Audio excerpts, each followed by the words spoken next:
Welcome to Lecture 5, Humidity, Condensation, and Clouds.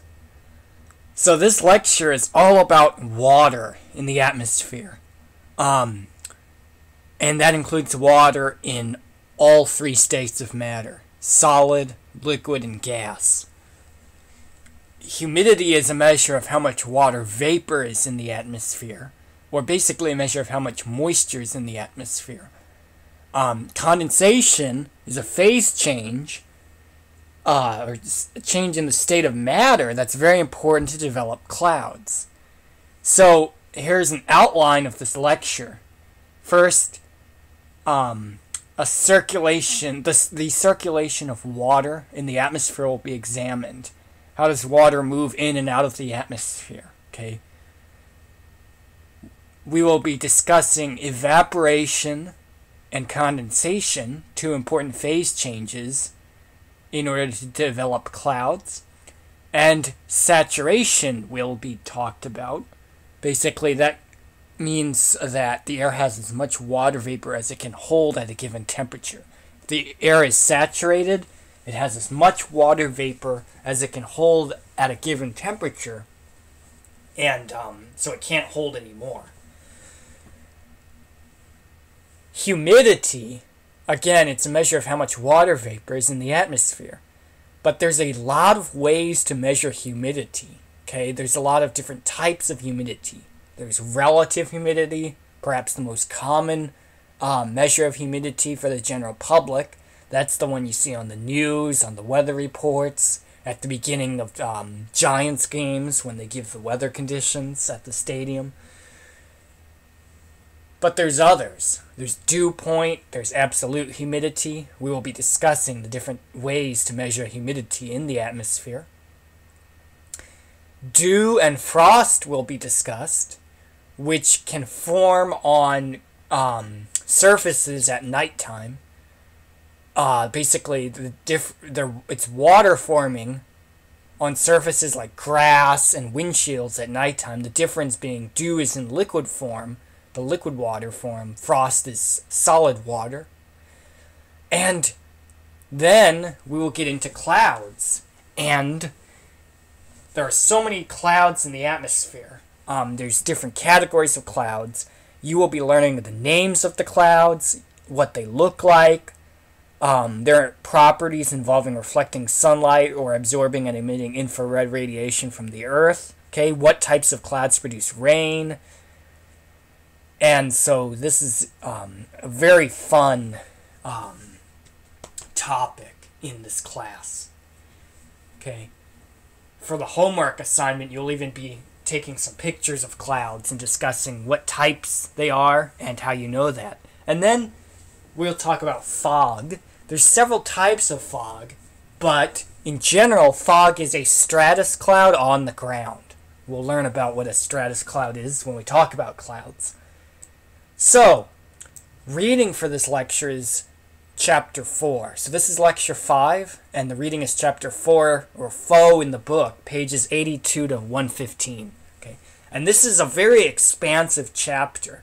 This Chapter 4 is definitely the chapter with the widest array of material so far this semester. Okay, so there's a lot of concepts covered, different topics. There's also a lot of math in this chapter, and so it's very important that you review the video, you do your reading, okay, you study this material, because this is a point, to be honest, this is a point where some students can fall behind, okay, to be honest with you, to be completely honest. I've taught this class a few times now, and this is kind of the lecture that can make it or break it for a few students. Now, not trying to scare you or anything like that, but it's just important, again, that you study hard, basically. Okay, so we know from Chapter 1 that in our atmosphere, the concentration of that invisible gas, water vapor, right, it's invisible, we can't see it with the human eyes, is normally less than a few percent or so of all the atmospheric molecules. It was discussed how water vapor is a variable gas. It can make up anywhere from 0 to 5% of air by volume. But even in the tropics, where it's very warm and you have a lot of evaporation off the oceans, a lot of moisture in the air, it won't make up more than 4 or 5% of air. Yet, despite its small concentration in the atmosphere, water vapor is very important because it is what can transform into cloud droplets and or ice crystals. Particles that grow in size to become visible as clouds and eventually can grow to fall to the earth as precipitation. Okay? If there was no water vapor in the atmosphere, there would be no clouds, there would be no rain, or other forms of precipitation. We'll talk more about the types of precipitation in the next lecture. Again, humidity is basically a measure of how much water vapor is in the atmosphere. To most people, a moist day suggests high humidity, but there is usually more water vapor in the hot, dry air over the Sahara Desert in summertime than in the cold, damp, wet air in New England during wintertime. Okay? Which raises an interesting question. Does the desert air have a higher humidity than the polar air? The desert air over the Sahara in summertime versus the polar air over New England in wintertime? And the answer is yes and no, depending on which type of humidity is examined. Okay? That's why it's important to know the different types of humidity. So, it is also important to know some key definitions to get started here. Evaporation is the phase change of water from liquid to vapor. Okay? We were talking about it when we were talking about latent heat in a previous lecture, right? So, in order for water in the liquid form to turn into vapor, it needs energy from the environment, right? The water in the vapor form, okay, remember, there's 3 states of matter: solid, liquid, gas, and for water we have special names for those states, called the solid state of water, ice; the liquid state of water, water; and the gas state of water, vapor. But because in the vapor phase of water, the molecules are moving faster, they have greater individual spacing, they're more independent, there's a higher energy associated with the water molecules in the vapor phase versus the liquid phase. So it takes energy for liquid water molecules to evaporate, and that energy comes from the surrounding environment, which is why evaporation is a cooling process. Remember that? On the other hand, condensation is the opposite of evaporation. It's the phase change of water from vapor to liquid. And condensation is a warming process because when vapor molecules condense into liquid droplets, the molecules are going from a higher to lower energy state, and so that energy is released. It's no longer needed. It's released to the environment, which warms the environment. Both evaporation and condensation are important to form clouds. Well, that is clouds of liquid water. Okay. We will be talking about what is a cloud, but basically a cloud is composed of liquid droplets and or ice crystals in great enough concentration and volume to appear visible to the naked eye, or for some of us with our glasses, right? And you need to get water vapor in the atmosphere, first of all, so that's where evaporation plays a role, off the oceans, rivers, lakes, and then you need condensation for those vapor molecules to turn into liquid droplets, okay? But, well, we're going to talk about some clouds that are made of ice crystals, and so for those clouds, you might have deposition. Remember we were talking about the phase changes in a previous lecture? And deposition is the phase change from vapor to ice. Okay. What is precipitation? Okay. Some clouds can have precipitation falling from them.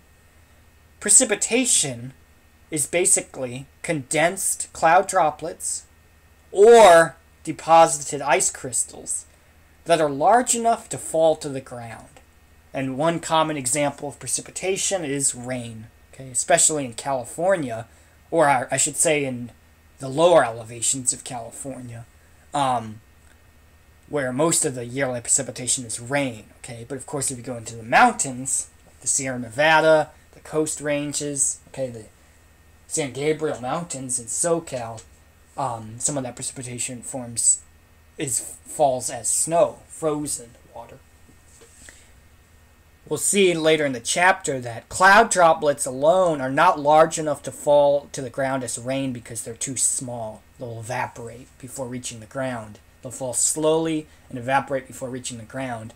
But as a liquid droplet becomes larger, into a raindrop, it falls faster and it can make it to the ground.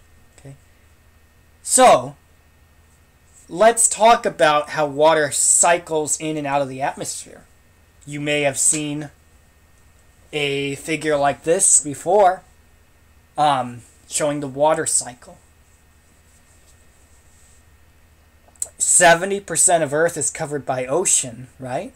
And off the oceans, you have, at a given time, you have just a tremendous amount of liquid molecules having enough energy to escape the surface tension of the water and evaporate into the atmosphere. Recall, temperature is a measure of the average kinetic energy of molecules. The average kinetic energy, which means the average speed. Not all of the molecules move at the same speed. The faster ones are able to evaporate into the atmosphere. Again, that's why evaporation is a cooling process. Another way of looking at it is that the faster moving molecules escape, and so the overall average velocity of the molecules left behind is less. Okay. And as water molecules, or now vapor molecules, rise into the atmosphere via convection, for example, eventually condensation can happen when the vapor molecules turn into liquid droplets. And if you have enough condensation, you can form a cloud. Okay? Now, clouds can move with the wind, right? The wind can move clouds. It's interesting because sometimes in the sky it'll look like the clouds are not moving at all. Sometimes you'll see they're rapidly moving. And we'll talk about why that can be. And eventually clouds can form precipitation, okay? Such as snowflakes, such as raindrops, okay?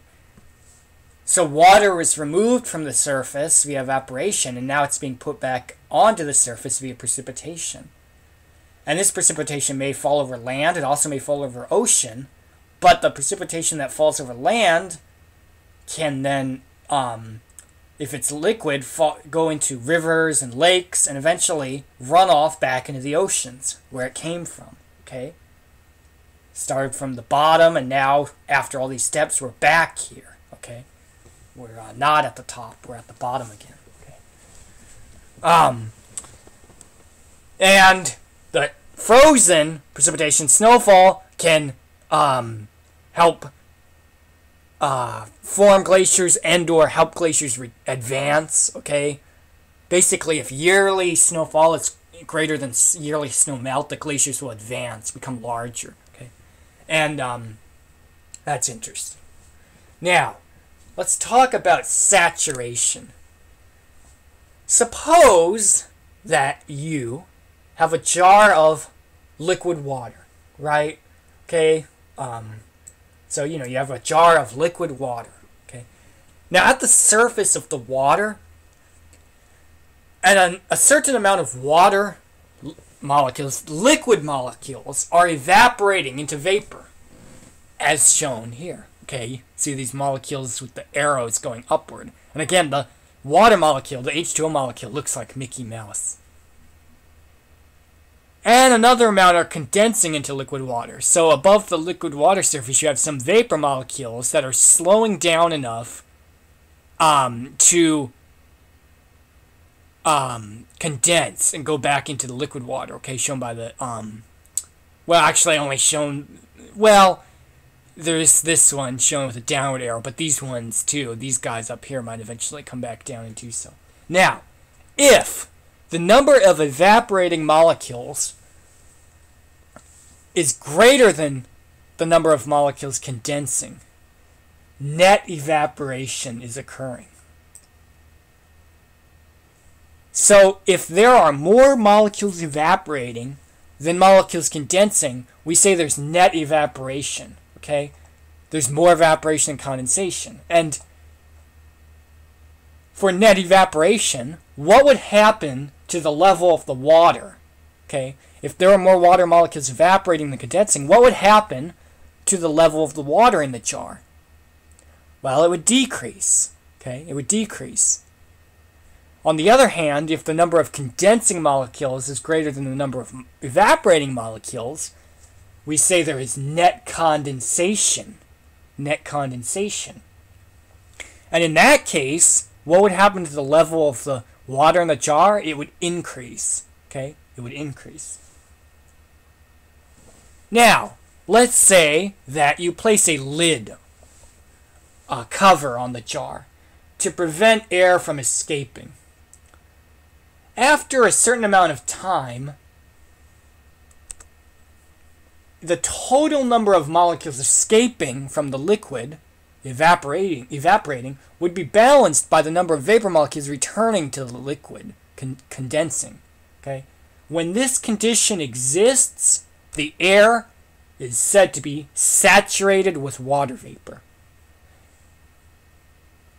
When the air is saturated with water vapor, for every molecule that evaporates, one must condense. And so there's no net loss of liquid or vapor molecules. Okay? The number of molecules evaporating equals the number of condensing. That's what saturation means. And so there would be no net change in the level of the water in the jar. Okay? Now, let's continue this thought experiment involving water in a jar. Let's suppose that now you take that lid off and you blow over the jar. Okay?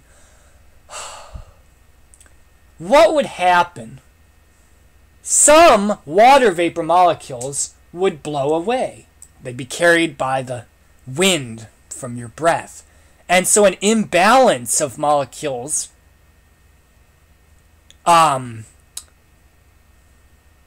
condensing and evaporating would occur. A new requirement would be necessary for saturation. Saturation would be prevented and more evaporation would occur. Okay? So the reason now you'd have net evaporation, you'd have more water molecules evaporating than condensing, is because there would not be as many vapor molecules above the liquid anymore, and the air above the liquid, water, and so there'd be less molecules available to condense. And initially, the number of evaporating molecules, folks, wouldn't change. Okay, that can change with temperature. The higher the temperature, the more evaporation. But if you just blow over the jar, it's not necessarily going to change the number of molecules evaporating, but now you're taking away vapor molecules. It doesn't change the number of liquid molecules in the water evaporating, but there'd be less vapor molecules to condense, so there'd be more evaporation and condensation, net evaporation, and there would no longer be saturation. Okay? So one thing that can be seen is that wind can enhance evaporation.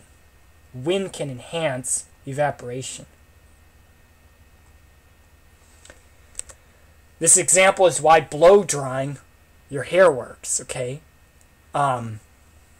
It can get your hair dry faster because you're removing these vapor molecules above the hair, okay?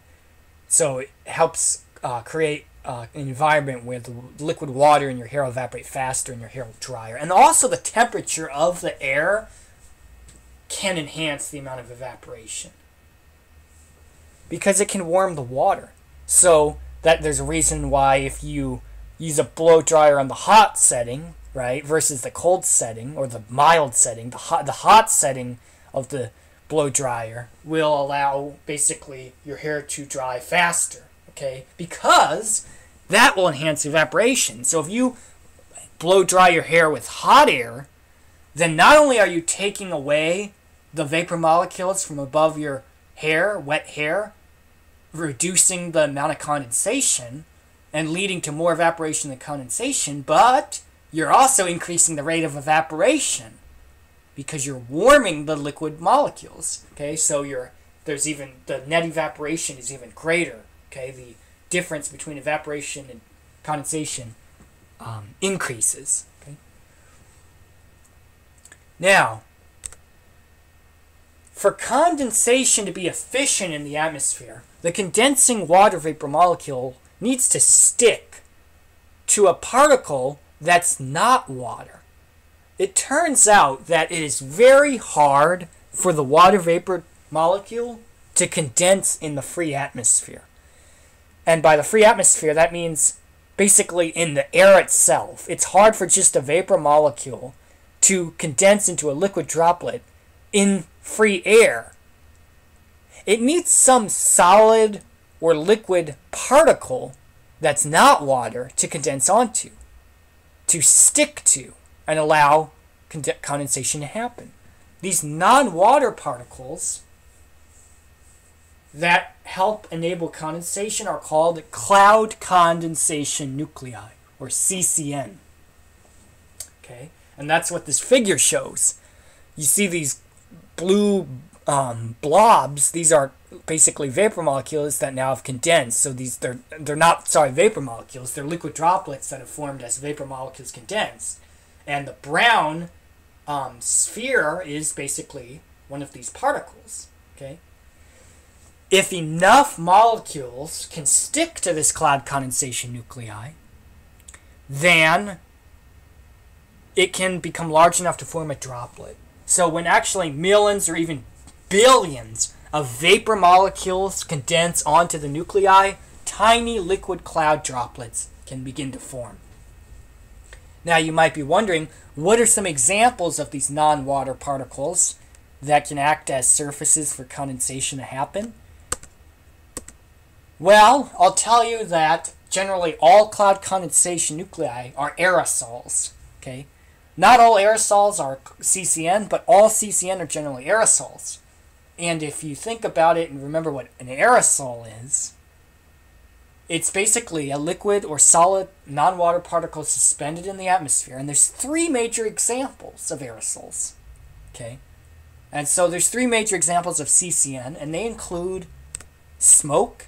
Okay, smoke particles can come from a volcanic eruption, a forest fire, car tailpipe, right? Sea salt. Of course, 70% of the surface of Earth is covered by water, and that water, that 70% of the surface area of Earth that's water is the ocean, and it's not fresh water; it's salt water. And dust can be released from the burning of structures, can be released from homes and exhaust. Okay, so even in very clean, non-polluted air, there's around 10,000 cloud condensation nuclei in 1 cubic centimeter of air. That's about the size of your fingertip. Okay, get that. That gives you an idea of how small these CCN are, right? On one fingertip, depending, of course, on which finger, how large it is, right? How big, how old, and how big you are. Okay, but basically on the size of a fingertip, there's around 10,000 CCN, and that's in clean air. Okay, if the air is polluted, maybe there's 20, 30, 40,000 CCN. Okay, so these are very small particles. And when we talk about CCN being aerosols, we can talk about pollution, because even though these CCN are too small to be seen individually, when there's enough concentration of them, one can see them as pollution, or a haze layer. This is a picture of Mount Diablo in the East Bay. There's a couple peaks of Mount Diablo. There's the main peak, it's called Mount Diablo, but also in Mount Diablo State Park, there's this north peak, okay? The main summit is about 3,849 feet above sea level. North Peak is I don't remember the exact number offhand, but it's around, I think, 3,500 feet or so. And this is in the East Bay. Mount Diablo is just southeast of Walnut Creek.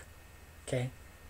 Kind of, it looks like it towers above that city in the East Bay. And this picture was taken from Las Juntas Park in Pleasant Hill, just north of Walnut Creek, on January 7th, 2015. On this day, there was high pressure in place over the region, and high pressure is associated with sinking air. And this sinking air helps trap pollutants close to the surface. So, basically, you can see how the mountain is obscured in terms of visibility, right? It's not crystal clear. You see this gray, light brown layer, right, toward the horizon that's obscuring the beautiful mountain, okay? And that's basically, those are aerosols. That's enough aerosols in concentration and volume to see with the naked eye, okay? And also shout out to the 925, right? RepDat 925. So, condensation. We talked about evaporation is temperature dependent. Condensation is temperature dependent as well. Okay? Condensation occurs more in cooler temperatures. The reason is because as air temperature cools, the molecules move slower, and slower moving molecules will be able to stick to cloud condensation nuclei better. Okay? As the molecules slow down, they have less energy. They're able to stick to CCN better. Okay? Another way to think of it is, liquid water molecules have less energy than moving slower than the vapor molecules, which are moving faster. So it makes sense that condensation would increase as temperature drops. But no matter how cold the air gets, there are always some water vapor molecules with sufficient speed to remain as vapor. Remember, not all of the molecules are moving at the same speed. There could be a few outliers, a tiny fraction of percentage of the amount of molecules in a certain volume of air that are moving fast enough to remain as vapor. Okay. So, it turns out with the same amount of water vapor in the air, assume that the amount of water vapor or moisture in the air does not change, saturation is more likely to occur in cool air than in warm air. So if one does not change the amount of water vapor in the atmosphere, as the temperature drops, saturation becomes more likely. Because as the temperature drops, condensation increases and evaporation decreases. Okay. Whereas as the temperature warms, there's less condensation. Okay, so generally as the temperature warms, it's more likely that there'll be more evaporation than condensation, net evaporation. And of course, for saturation to occur, you need evaporation and condensation to be balanced, right? Also, warm air can hold more water vapor than cold air. This is very interesting. Now, at saturation, when the number of liquid molecules evaporating equals the number of vapor molecules condensing, the air has as much water vapor as it could hold at that temperature, okay? And the reason is basically because when there's enough molecules to vapor molecules that can condense and balance the number of molecules evaporating from water, well, that actually tells you that's the maximum amount of vapor molecules the air can hold at that temperature, okay? And so the thing is, saturation means that the air has as much water vapor as it can hold at that temperature. Well, folks, as temperature increases, what happens to the rate of evaporation of water? It increases. So, the warmer the air is, the more evaporation off the water. And so for saturation to be true, right, for the number of condensing molecules to balance the number of evaporating molecules, there has to be more water vapor molecules above the liquid water because there's more evaporation, so there has to be more vapor molecules, moisture in the air above the liquid water to balance greater evaporation at higher temperatures. That's why the warmer the air, the more water vapor it can hold, okay? humidity is an index used to describe the amount of water vapor in the air. And as mentioned previously, there are different types of humidity. Okay? We'll be discussing the different types. So, one type of humidity that we won't go into detail a whole lot, but you still wanted to know it, how it's defined, is absolute humidity. That is defined as the mass of water vapor per volume of air.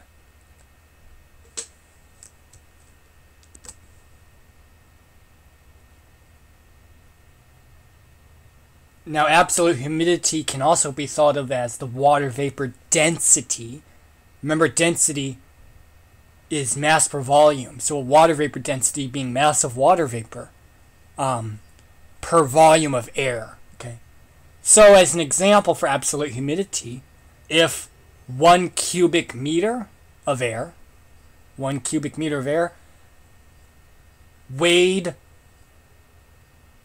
if 1 cubic meter of air had water vapor in it that weighed 25 grams, so there was 25 grams of water vapor in 1 cubic meter of air, the absolute humidity of the air would be 25 grams per cubic meter. Now, we learned earlier that a rising or descending, sinking parcel of air will experience a change in its volume because of the changes in surrounding air pressure. Recall that as an air parcel rises, its volume will increase as pressure on it decreases. The air pressure on it decreases. When an air parcel sinks, its volume will be shrink as the air pressure on it increases. So what you see is that when a volume of air fluctuates in size, the absolute humidity changes, even though if the air's water vapor content remains constant. Okay. For this reason, absolute humidity is not commonly used in atmospheric studies. Because even if the amount of water vapor in the air doesn't change, the absolute humidity would change if air rose or sank in the atmosphere. Okay. Another index to use to measure humidity is specific humidity. And that is the mass of water vapor per total mass of air, expressed in units of grams per gram, or more often than grams per kilogram. At first, it might look similar to absolute humidity, but the difference is, well, absolute humidity looks at mass of water vapor per volume of air, space of air. Specific humidity looks at mass of water vapor per total mass of air. It compares the mass of water vapor to the total mass of air, including water vapor and the more common gases in the air, like nitrogen and oxygen. And it's often expressed in grams per kilogram, because usually water vapor doesn't make up more than a few percent of the air by volume and by mass. So if it was expressed in grams per gram, it would be a very small number, okay? And so it's often expressed in grams per kilogram to have a nicer number.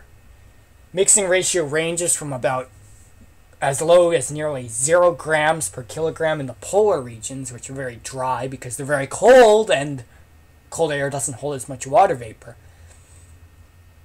In wintertime, that is, for the polar regions, mixing ratio can be near 0 grams per kilogram. Whereas in the tropics,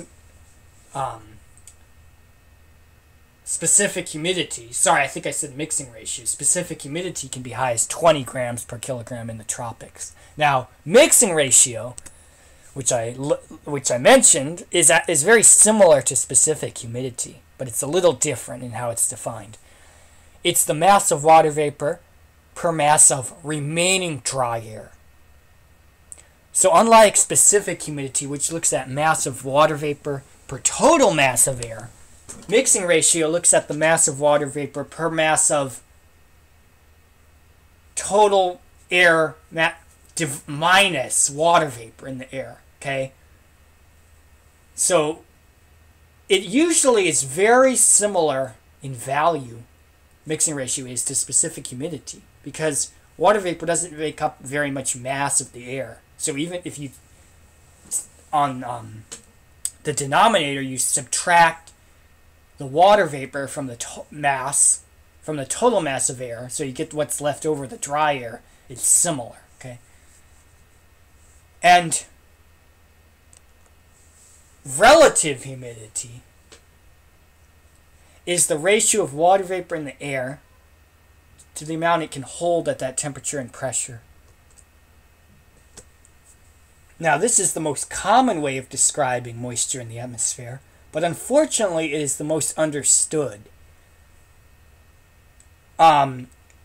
This concept of relative humidity might seem confusing at first because it does not indicate the actual amount of water vapor in the air, like specific humidity, mixing ratio, even absolute humidity do, but instead it tells us how close the air is to being saturated. Okay, it tells you the percentage the air is to being saturated. Now,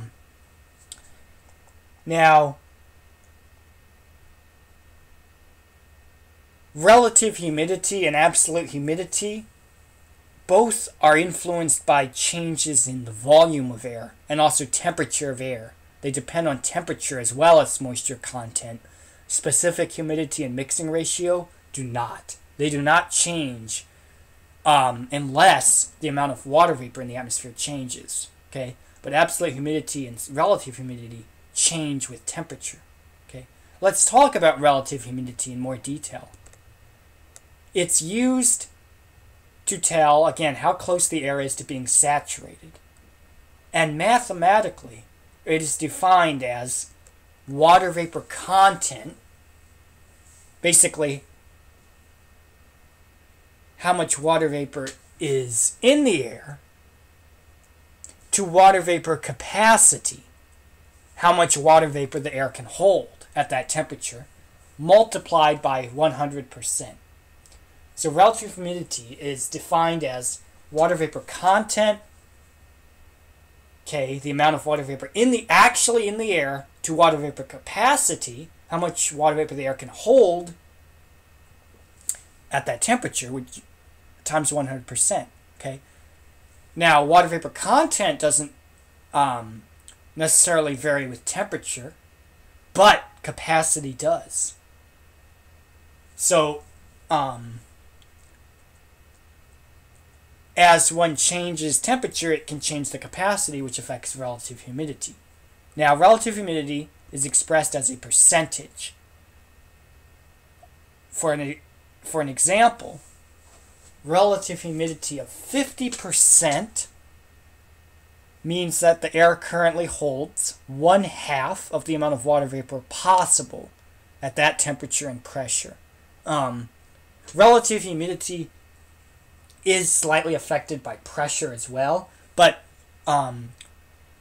let's just assume that when we're talking about relative humidity, we're talking about close to the surface, and it's not a major issue. Okay, only relative humidity starts being affected by pressure if you drastically change the pressure. You go to really, really, really high altitude, start going to the upper layers. Okay, don't worry too much about that. So how can you change the relative humidity? Well, look at how relative humidity is defined mathematically. Water vapor content divided by water vapor capacity times 100%. So one way to change relative humidity is to change the amount of water vapor in the air by increasing or decreasing it. If one increases the amount of water vapor in the air, what happens to relative humidity? Okay, not looking at anything else, right? Focusing on that alone. It increases, because as one increases the amount of water vapor in the air, coming back to how relative humidity is defined, one increases the water vapor content, so the numerator goes up, so relative humidity goes up. Now, if one decreases the amount of water vapor in the air, the content would go down, that numerator would go down, so relative humidity would go down. Now, another way to change relative humidity is to change the temperature, because that will affect the water vapor capacity. Suppose one increases the temperature, and this happens daily, right? Temperature increases starting in the later morning hours and then going into the afternoon. Well, if one increases the temperature, what happens to the water vapor capacity, the denominator? It increases. Warmer air can hold more water vapor. So the capacity increases, and only considering this effect, okay, assuming we don't change the amount of moisture in the air, we only change temperature, as capacity increases due to increasing temperature, the denominator increases, relative humidity goes down. And the opposite is true when temperature decreases at nighttime, right? As the Earth's surface cools, right? The capacity goes down. Cooler air can hold less water vapor. So water vapor capacity, the denominator decreases, so relative humidity goes up.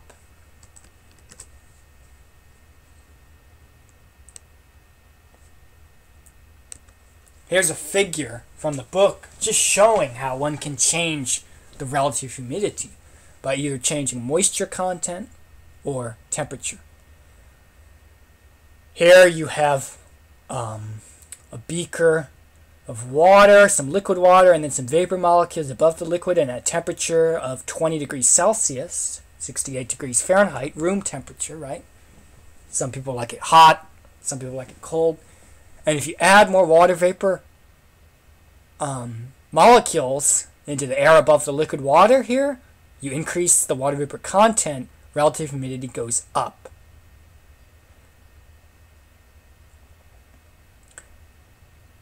On the other hand, if you don't change the number of water vapor molecules in the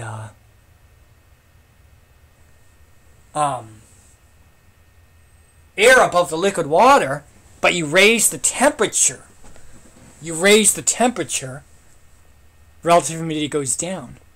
And so one way to visually see that warmer air can hold more water vapor is because notice how in warmer air the water vapor molecules are moving faster, so there's greater spacing, so you basically can fit more between them. Okay, that's another way of looking at how warmer air can hold more water vapor. And we talked about relative humidity goes up and down over the course of a day.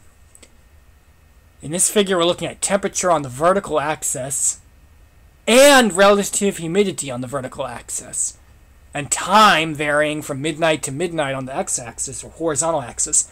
So temperature is in red, okay, red meaning heat, I guess. Relative humidity, a measure of moisture in the air, not the actual amount of moisture in the air, but how close the air is to being saturated with moisture, is shown in green, right? Green makes you think of water, I guess, okay? So,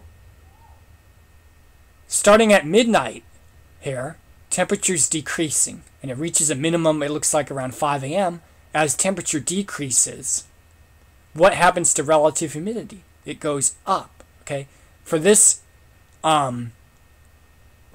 figure, it's basically assuming that water vapor amount, content, doesn't really change. So you're only changing temperature. You're not advecting in moisture or drier air. And so without even changing the water vapor content, relative humidity will fluctuate up and down over the course of the day due to the diurnal variation in temperature. Sun comes up, gets higher and higher in the sky, okay, heats the ground up first, which conducts energy with the lower atmosphere, the lowest few inches, which convects energy, heats the air above that. So temperature begins increasing and relative humidity decreases, okay? And so sometime in the afternoon, you reach your daily maximum temperature, and relative humidity, on the other hand, reaches its daily minimum value until it begins increasing again as temperature drops, okay? So what you see is that temperature and relative humidity are basically inversely related. So if the amount of water vapor in the atmosphere does not change, as the relative humidity goes up, as temperature goes up, relative humidity goes down. As temperature goes down, relative humidity go up. And so just be cautious when you discuss and hear about relative humidity, because it doesn't tell the whole story, okay? It's changed by temperature, okay? it's influenced by temperature. The reason it's called relative humidity is because it's relative to temperature. Okay. Now, relative humidity, as you can see, along with absolute humidity, change with temperature. Okay. Relative humidity changes with temperature because the capacity of water vapor changes. Absolute humidity changes with temperature because the volume of air would change with temperature. Okay. But specific humidity as well as mixing ratio do not. Okay. Specific humidity being the mass of water vapor per mass of air. Mixing ratio, the mass of water vapor per mass of remaining dry air. These two humidity variables only change when water vapor is added to or removed from the atmosphere. Okay. As does another moisture variable that we haven't discussed in a whole lot of detail yet, but we will discuss it more. Dew point. Dew point also changes with how much moisture is in the atmosphere, but it's not affected by temperature. Okay. Now, you might be wondering how you could calculate relative humidity. We said water vapor content over water vapor capacity times 100% is a way of mathematically defining it. But what units would be used for content? How would you measure that? Okay. So we'll be discussing how it can be calculated mathematically. But to do that, we need to understand vapor pressure and saturation vapor pressure. Okay, so we're continuing with moisture variables here. Okay, what is vapor pressure? Ideas? Well, we know what pressure is, right? Force per area, and for air pressure, it's the weight of the air molecules acts as a force per unit area. Okay. Well, vapor pressure is the pressure due to the vapor molecules alone. So the thing is, the total pressure of the air is equal to the sum of the pressures of the individual gases. This is known as Dalton's law of partial pressure. So nitrogen, oxygen, and other gases contribute. At sea level pressure, remember how average sea level pressure is 13.25 millibars? So roughly, let's say 1,000 millibars, for the sake of using nice numbers. Nitrogen, which makes up 78% of dry air, by volume would have a contribution of 780 millibars. Oxygen, 21%, would have a contribution of 210 millibars. Okay? Because the amount of water vapor varies in the atmosphere, unlike nitrogen, oxygen, which are very constant, the contribution of water vapor to the total pressure of air is a good measure of how much water vapor is actually in the atmosphere. Okay? The more water vapor molecules in the atmosphere, the higher the vapor pressure. So, since water vapor contributes at most to about 4% of the atmosphere, maximum vapor pressure is about 40 millibars. This is the greatest vapor pressure can be. In summer across North America, the highest vapor pressures are observed along the humid Gulf Coast, whereas the lowest values are experienced over the drier Great Basin, including Nevada, Utah. In wintertime, the highest vapor pressures are again observed along the Gulf Coast, but the lowest values can be found in the northern Great Plains and in Canada, where the air is incredibly cold and hence very dry. Now, coming back to talking about water in jars, we can understand what saturation vapor pressure is by thinking about this analogy. Saturation vapor pressure describes how much water vapor is needed to make the air saturated. Put another way, saturation vapor pressure is the pressure the water vapor molecules would exert at saturation. Okay? So if the air is saturated, the vapor pressure and the saturation vapor pressure are equal. Okay? At higher temperatures, it takes more water vapor to saturate the air, right? Because the higher the temperature, the more water vapor the air can hold, the more molecules you need above the surface of liquid water to condense and saturate the air. Again, keep in mind that saturation means that the number of condensing water molecules equals the number of evaporating water molecules.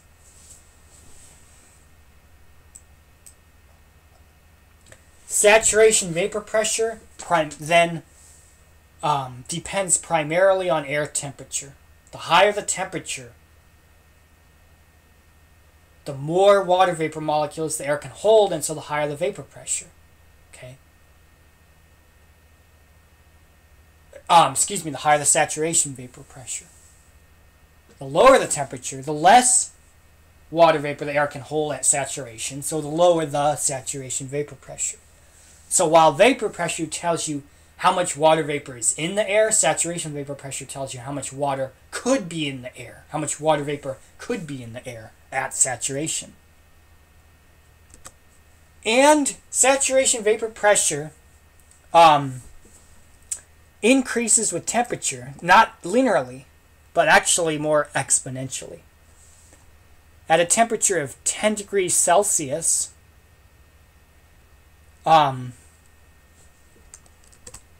50 degrees Fahrenheit, the saturation vapor pressure is 12 millibars. So saturation vapor pressure is given by this red curve. This one we'll talk a little later to zoom in on temperatures near freezing. It shows how the saturation vapor pressure between liquid and ice differ. Okay, but focusing on the red curve for now, you see how as temperature increases, saturation vapor pressure increases. So while at 10 degrees Celsius, 50 degrees Fahrenheit, the saturation vapor pressure of air would be 12 millibars, meaning if air at 50 Fahrenheit is saturated, you guys, it has as much water vapor as it can hold at that temperature. Relative humidity is 100%.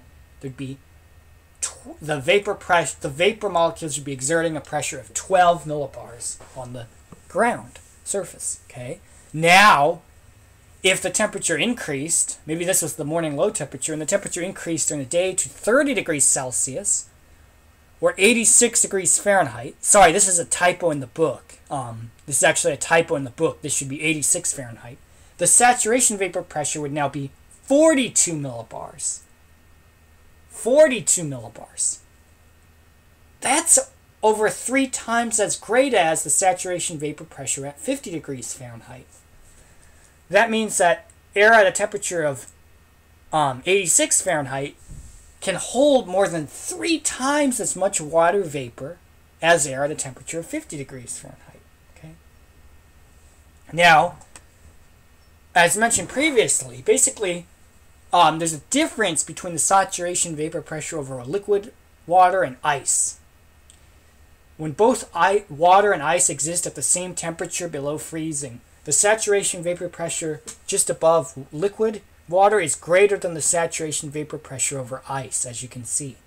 The reason is because it's harder for molecules to escape an ice surface than a water surface. So fewer molecules escape the ice surface into the atmosphere as vapor sublimation at a given temperature than evaporation, and so that requires fewer vapor molecules above the surfaces to maintain equilibrium.